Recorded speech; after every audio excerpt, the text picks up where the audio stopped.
Hello and welcome to Hanratty on Karate. Today I just sat here wondering about a couple of topics, but one of them was Kime. We all use Kime in karate. The places you use it most is probably in kata and also in basics, Kion. In kata, it's overemphasized a great deal in modern sport karate. It doesn't seem to flow as much as the traditional kata, and you get people standing in exaggerated poses for a long time, very often in a blocking situation. And why you would want to hold a blocking situation without moving to the counter, I have no idea. There's some wonderful examples of kata around on YouTube and TikTok and places like that. But one of the best, I think, if you want to see a kata flow, is Yahara. Yahara just flows from one situation to the next. And actually, you can almost see the meaning of the kata in how he moves. And the best team kata, I think, was him and Osaka and I can't remember the other chap, I think it's Atsu. When they did a really great kata, they just flowed from one movement to the next movement. But you could see the instances in that kata where Kime was being applied, and it was being applied at the points that you'd expect an ippon to be made.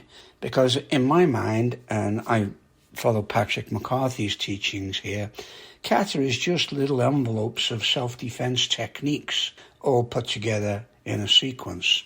So, for example, if you look at as a medium kata like Niju Shiho, you'd have 24 movements in the kata. Well, if you count them, there's more than 24. But there's probably 24 instances of ippon in that kata. So if you just look at the first sequence before the turn into the double punch, that's an ippon.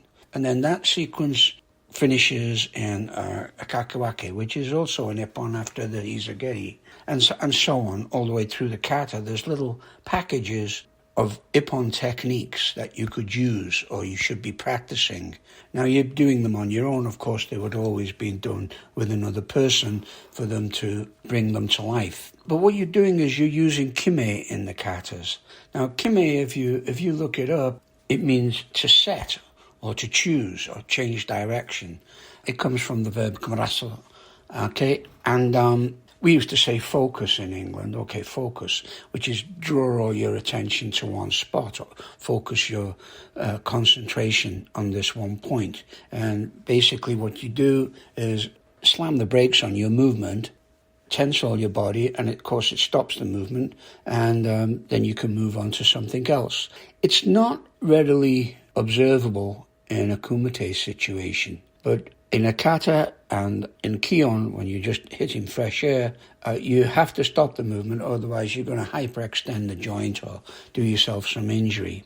So Kime is a little different. Very often twinned with Kime is the concept of ki or chi, whichever way you want to pronounce it. Now, chi to me is not like you see some of these Mac Dojo guys and they project their energy and everybody around them falls on the floor or goes into epileptic fit or something like that. That's a load of rubbish. I remember teaching in a naval base over on Vancouver Island a number of years ago, and they'd brought in another instructor, I'm not even sure what style he was. He had a black gi on anyway, so he stood out. We were all white gis. And he was teaching a lower grade class. I'd been in a different gym running team training, and we'd come out sweating like hell and just dripping, and he was still doing his class, and he was waffling on about the concept of ki and how he could project energy through a technique even if it didn't hit you. And I just shook my head.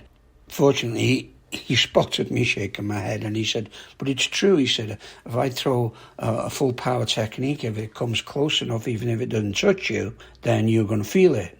So being a Liverpool lad, I said, well, show me, all right? And he must have tried until his leg hurt, but it wasn't happening. I said, it just doesn't work. That's not what you think of when you think of ki. When you think of ki, All you have to do is look at any of the Legend videos. They used to originally be Kime videos. Now they're Legend with Jed Moran. He's done a good job of them. Look at these and you're going to see people who just flow with their technique. Like they don't even have to think about it. And I'm thinking the likes of Frank Brennan, Elwyn Hall, Georgie Best, Ronnie Christopher, Gary Harford. These guys, they just move. And the technique is done before they've even thought about it. That to me is key. The mind automatically flows out through the neural pathways that they've developed through intense training, and the technique is just there.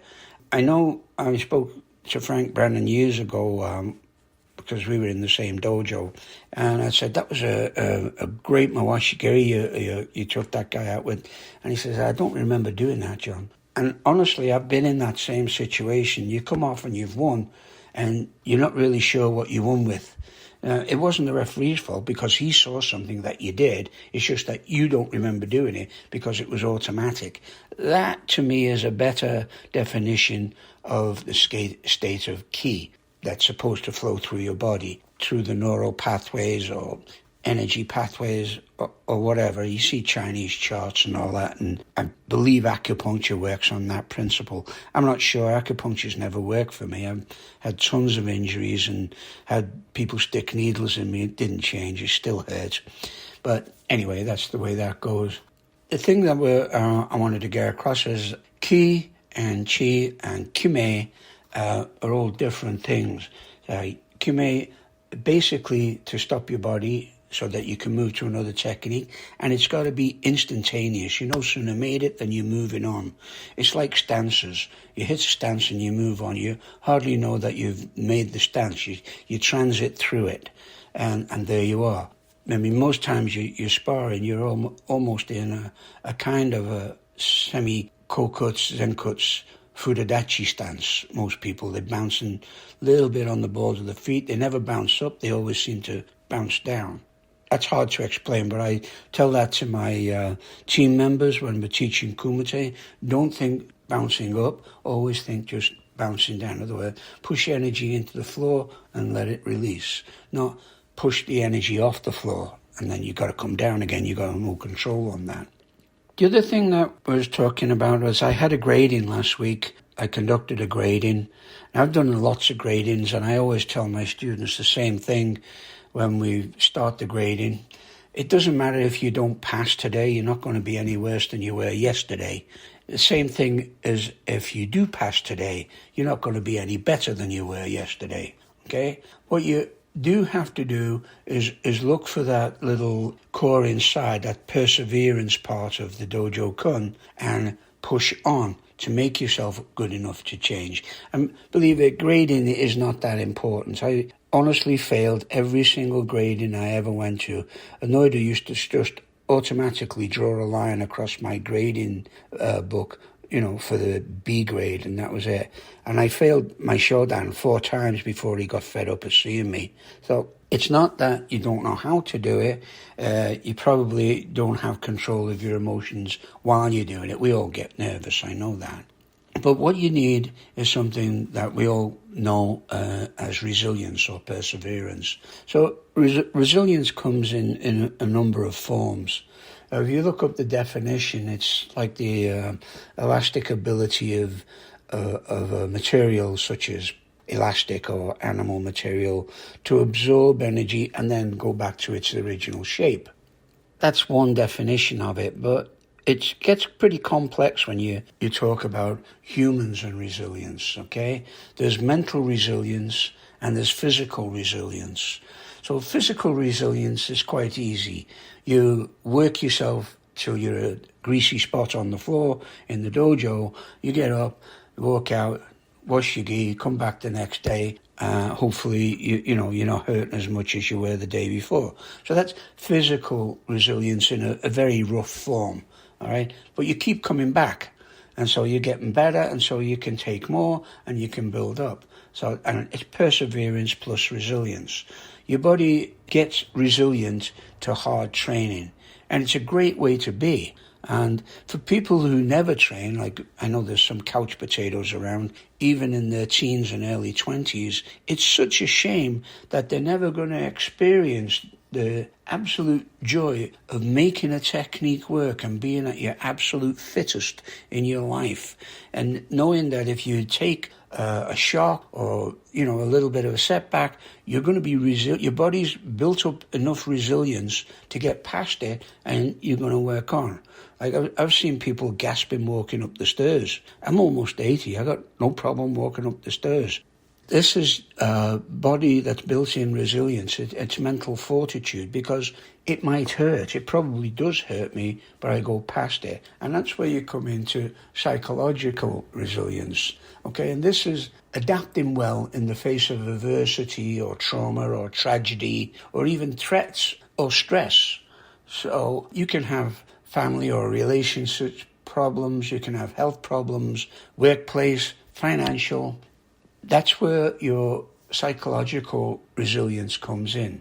It doesn't mean you don't experience these things. You still suffer or you have emotional upheavals, but you can work through them. And karate gives you the life skills to deal with that. You tap into your inner strength and your support system to deal with the adversity and the challenges, and you're able to easily work through these things. Okay, so developing resilience it's complex and it's personal. All right, but a good sensei, a good instructor will see what you're struggling with, and whether it's psychological or physical, usually they're the people that can help you through it. They've been there. That's what sensei means. I've been there before you. Let me show you the way, So that's what we look at. So you have to have the ability to adapt to these challenges and to maintain your stamina and your strength so that you can recover, whether it's from a physical perspective or an emotional perspective or a psychological perspective. You can deal with it. You don't only build a strong body, you build a strong mind. That goes hand in hand. It's no good having a strong body if you don't have the strong mind and the fortitude to keep it there, to keep going, to keep training when you're hurting or you have a forced layoff. Nothing bugged me more than when I had to stop training for a week or more, or just getting some kind of recovery. The recovery's always killed me. Like I've got steel knee, steel hip, and really badly smashed up ankle that's had 6 or 7 operations on it. That didn't kill me. The pain didn't kill me. What killed me was the recovery time to try and get close back to where I was, to be resilient enough to do that. You need both physical and mental resilience. So a good example of using this resilience was just last year or the year before, when we were in the middle of the COVID outbreak. It was horrible. We couldn't go to the dojo. In fact, we lost our dojo where we'd been for 30 odd years because of that. And I ended up doing classes from my office here. Eventually we got a spot, but we could only, we had to measure out 2 square meters of space for everybody, take temperatures on the way in, everyone wore masks. But we got through it. We all got through it. And the great thing about that was we hardly lost any students because they seemed to know that the group support was there for them. And this helped with the resilience.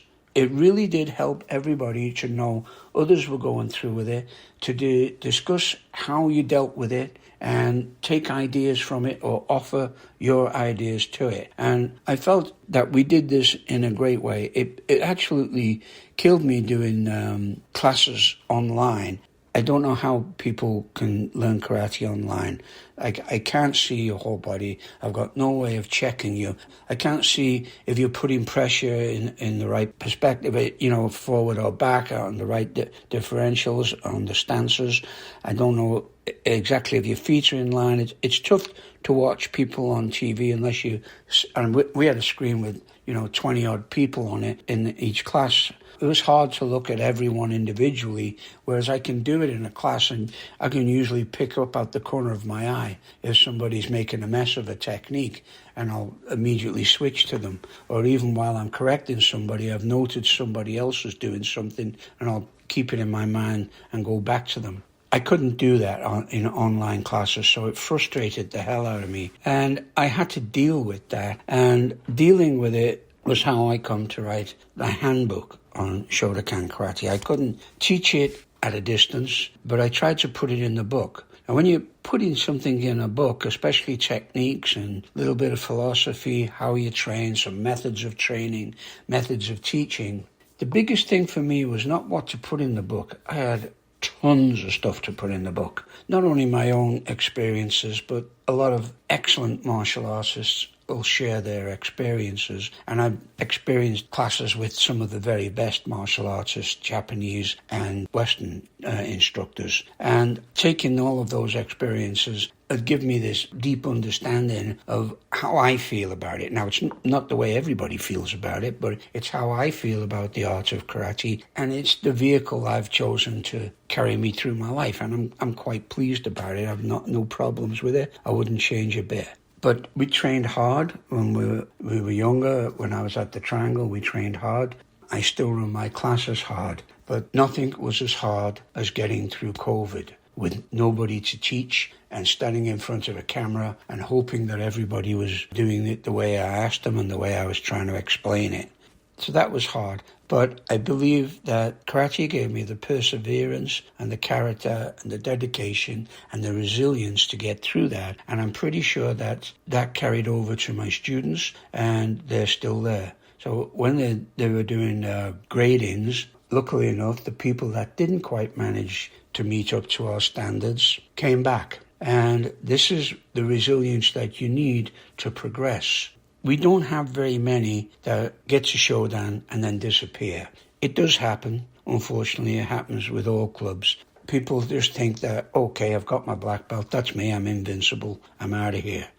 One 17-year-old medical student I have, she achieved her Shodan, and she came back 3 weeks later and she said, getting Shodans really changed me. I feel like a white belt again. And I thought that was wonderful, because that's what you're supposed to feel like. Everything is going to change, just how you look at things, your perception of the art, and your desire to push on further. You're going to start learning once you get to Shodan. The basics that you learn on your way there just give you the platform that you move on from. And if it's obvious to her, then I think I've done a good job with that, and hopefully that you'll carry on. Anyway, short topic this week. Golfing season's open. I'll try to keep up with these. Anybody's got any comments or questions? I'm going to try and do a couple of interviews with people in the near future, and hopefully we'll be able to put them down. My publisher guy, Dan, who puts all these out after doing a good job of editing them, he's going to be in Slovakia for the next 3 or 4 months. He's got a great book out about how he helped people from the Ukraine come into Slovakia. He did 5 or 6 trips in his car with all sorts of supplies and bringing refugees into Slovakia from the Ukraine. So Dan's a great guy. He's a chairman of Deep Stance Media. They do a great job. He publishes books. He published one of my books anyway. So he does all this, and hopefully he'll be able to carry on doing it through the summer while he's in Slovakia. I believe he does have high-speed internet. I'm looking forward to that. Anyway, so we'll chat again. Take care. This is John Hanratty for Hanratty on Karate.